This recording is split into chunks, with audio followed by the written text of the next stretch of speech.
আসসালামু আলাইকুম। Hello everyone, welcome to my channel. আজকে আপনাদেরকে বানিয়ে দেখাচ্ছি চিকেন শাশলিক। খুব সহজেই বাসায় থাকা উপকরণ দিয়ে এটা আপনারা তৈরি করে নিতে পারেন। 350 গ্রামের মতো মুরগির বুকের মাংস আমি ছোট করে কেটে নিয়েছি। এবার এখানে ম্যারিনেশনের জন্য 1 চা চামচ পরিমাণ রসুন বাটা, 3/4 চা চামচ পরিমাণ আদা বাটা, 1 টেবিল চামচ পরিমাণ লেবুর রস এবং সামান্য পরিমাণে লবণ দিয়ে দিচ্ছি। এবার এখানে দিয়ে দিচ্ছি 1 থেকে 1.5 চা চামচের মতো মরিচ গুঁড়ো, 1/2 চা চামচ পরিমাণ ধনে গুঁড়ো, 1/2 চা চামচ পরিমাণ জিরে গুঁড়ো।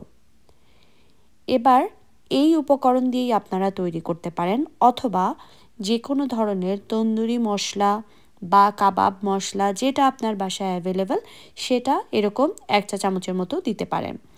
এবার একটি প্রয়োজনীয় উপকরণ 1/2 চা চামচ পরিমাণ বেকিং সোডা দিয়ে দিচ্ছি। এবার আমি এখানে 1 টেবিল চামচের মতো রান্নার তেল এবং সামান্য পরিমাণে গোলমরিচের গুঁড়ো দিয়ে খুব ভালোভাবে এটাকে মাখিয়ে নিচ্ছি। এবার আসুন কেন বেকিং সোডা দেওয়া প্রয়োজন সেটা বলে দিচ্ছি। বেকিং সোডা না দিলে চিকেনটা ড্রাই হয়ে যাবে ভাজার পর এবং ভেতর থেকে এটার যে জুসি ভাবটা সেটা চলে যাবে। তাই এখানে একটু বেকিং সোডা দেবেন। আপনারা চাইলে রাতভর এটাকে ম্যারিনেট করে রাখতে পারেন বা আপনারা আধা ঘন্টার মতো এটাকে ম্যারিনেট করে রাখতে পারেন। এখানে আমি ক্যাপসিকাম এবং পেঁয়াজ এরকম কিউব করে কেটে নিয়েছি। 1 টেবিল চামচের মতো লেবুর রস দিয়ে দিচ্ছি, লবণ দিয়ে দিচ্ছি। সেই সাথে আপনি এখানে মরিচের গুঁড়োও দিতে পারেন, অথবা আমি যেই আজকে কাবাব মশলা বা তন্দুরি মশলা ছিল সেটা দিয়ে দিচ্ছি। সেই সাথে সামান্য পরিমাণ গোলমরিচের গুঁড়োও দিয়ে দিচ্ছি। এটা আপনার পছন্দ অনুযায়ী আপনারা দিয়ে নেবেন।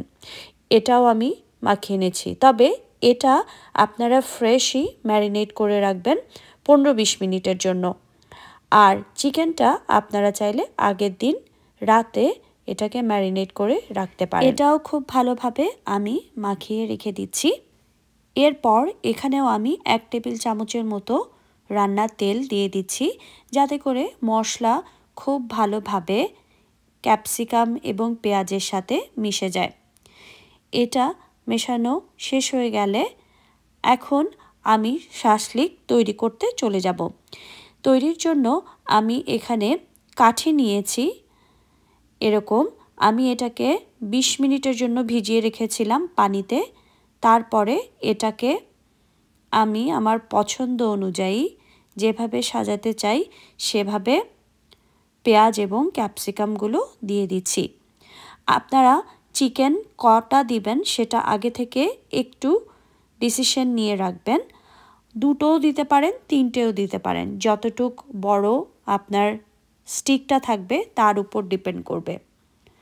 এভাবে আমি একটার পর একটা ক্যাপসিকাম পেঁয়াজ দিয়ে সেই সাথে চিকেনগুলো দিয়ে দিচ্ছি। এটা খুবই সুস্বাদু একটা রেসিপি। যে কোনো ইফতার আইটেমে এটা আমরা সবার বাড়িতেই কম বেশি খেয়ে থাকি। ছোটরা বড়রা এটা সবাই খেতে পছন্দ করে। যেহেতু এখানে সবজিও রয়েছে তাই এটা ইফতার আইটেমের জন্য খুবই ভালো। আপনারা যদি আমার রেসিপিটা ফলো করে তৈরি করেন তাহলে এটার স্বাদ আপনাদের কাছে কেমন লাগলো আপনারা কিন্তু জানাতে ভুলবেন না। এভাবে আমি শাশলিকটা তৈরি করে নেব। সবগুলো শাশলিক আমি একইভাবে তৈরি করে নেব। আপনারা চাইলে এখানে আরও আপনাদের পছন্দ অনুযায়ী যে কোনো সবজি অ্যাড করতে পারেন। গাজর দিতে পারেন বা যে কোনো ধরনের লিফ যদি আপনাদের পছন্দ হয় সেটাও দিতে পারেন। আসলে শাশলিক একটু কালারফুল দেখতে ভালো লাগে, তাই বিভিন্ন কালারের সবজি এখানে দিলে ভালো লাগে। এভাবে আমি শাশলিকগুলো রেডি করে নিচ্ছি। সবগুলো শাশলিক এভাবে তৈরি করা হয়ে গেলে এখন উপর থেকে আমি ছোট্ট একটি টমেটো দিয়ে দিচ্ছি। এটা অপশনাল, আপনারা চাইলে বাদ দিতে পারেন, দেখতে সুন্দর লাগে তাই দিয়েছি। এবার আমি সবগুলো শাসলিক তৈরি করে নিয়ে এগুলোকে ভাজতে চলে যাব। আপনারা এরকম যে কোনো একটি ফ্রাইং প্যানকে ভালোভাবে গরম করে নিয়ে তেল ব্রাশ করে নেবেন। আপনারা চাইলে এখানে বাটারও ব্রাশ করে দিতে পারেন। এবার একটি একটি শাসলিক আমি দিয়ে দিচ্ছি। একসাথে অনেকগুলো দেওয়ার প্রয়োজন নেই, 2 থেকে 3টা দেবেন যাতে করে আপনার উল্টাতে সুবিধে হয়। এবার আমি প্রতিটা সাইড 5 মিনিট 5 মিনিট করে এটা রান্না করে নেব। তবে এটা কতটুক করবেন সেটা আপনার উপর। একটু পোড়া পোড়া খেতে চাইলে সেই ক্ষেত্রে একটু বেশি সময় রাখবেন, 15 থেকে 20 মিনিট, বা আরেকটু পোড়া খেতে চাইলে 20 থেকে 25 মিনিট রাখবেন।